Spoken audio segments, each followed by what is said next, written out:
Балалар, қазір математика сабағы. Математика пәнінің ортақ тақырыбы сәулет, ал бөлімшесі есептерді шығару. Сабақтың мақсаты шамалар арасындағы тәуелділікке пропорцияның белгісіз мүшесін табуға берілген есептерді талдау. Балалар, бүгінгі сабағымыздың оқу мақсатына жету үшін сендердің назарларыңа видеоресурс ұсынамын. Мұқият тыңдай қойыңдар. Маған назар аударайық. Кестеде берілген мәлімет бойынша қандай фигуралар салуға болады? Дұрыс. Бұл жерде тіктөртбұрыштан басқа фигуралар сала алмаймыз. Әртүрлі өлшемде бірнеше тіктөртбұрыштар салуға болады. Тіктөртбұрыштың ауданы 18 квадрат сантиметрге тең болса, ұзындығы 9 сантиметрге, ені 2 сантиметрге тең болады.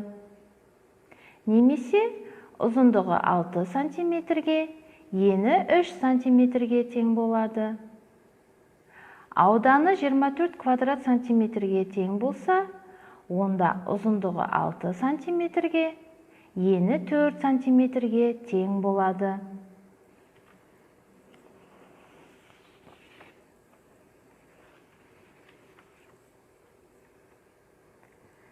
Бұл тіктөртбұрыштардың аудандары бірдей және ұзындықтары әртүрлі. Енді өзіміз дәптерімізге аудандары бірдей, әртүрлі екі тіктөртбұрыш сызайық.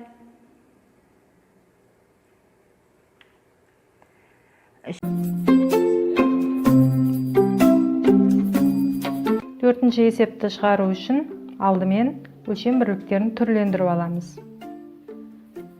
Төртінші есептің біріншісінде 9 метр, азайту 205 сантиметр. Қанша сантиметр болатын табуымыз керек.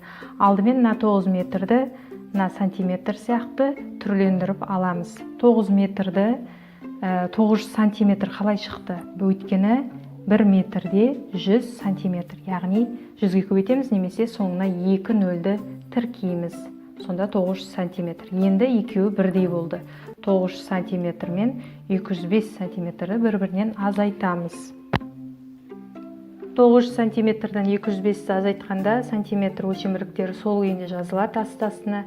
Одан кейін мұнда 0, 9-ның біреуін береміз ойдағысын.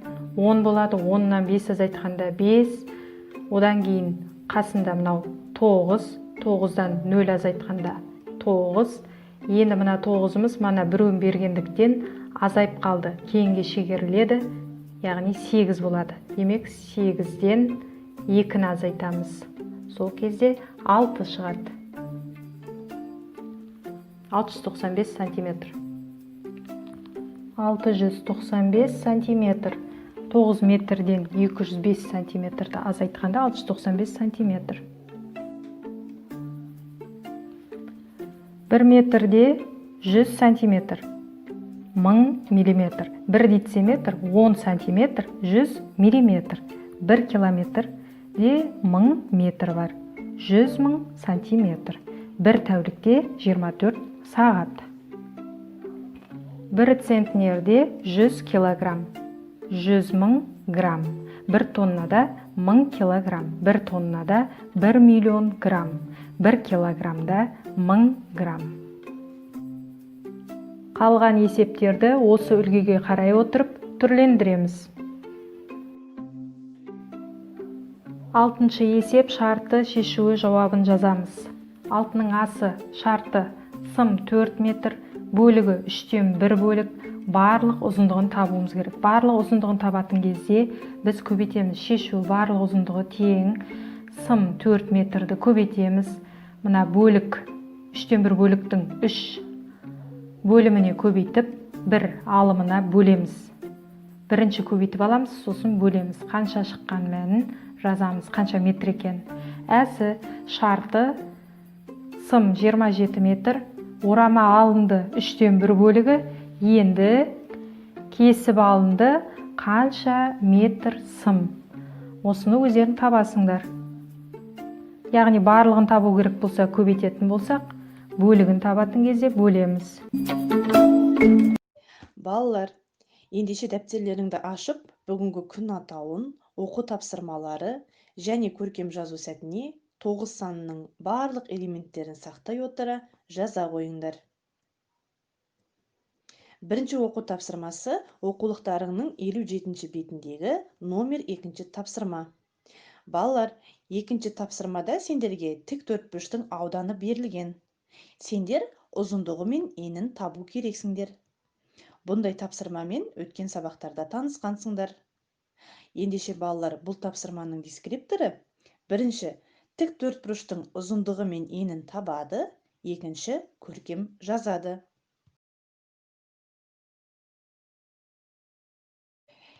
Екінші оқу тапсырмасы оқулықтарыңның 57-ші бетіндегі номер 3-ші тапсырма. Есептеу керексіңдер. Бұл тапсырманың дескрипторы: өрнектің мәнін дұрыс табады және көркем жазады. Балалар, үшінші оқу тапсырмасы оқулықтарыңның 57-ші бетіндегі номер 4-ші тапсырма. Бұл тапсырманың дескрипторы: бірінші, өлшем бірліктерін кіші өлшемдерге айналдырып, мәнін табасыңдар. Екінші, көркем жазасыңдар. Тапсырмаларды орындап болғаннан кейін, әдеттегідей маған кері байланыс беруді ұмытпаңдар. 3 леп белгісі: маған бәрі түсінікті болды. Леп белгісі және сұрақ белгісі: әлде де сұрақтарым бар. Сұрақ белгісі: әлде де көмекті қажет етемін. Балалар, осымен математика сабағы аяқталды.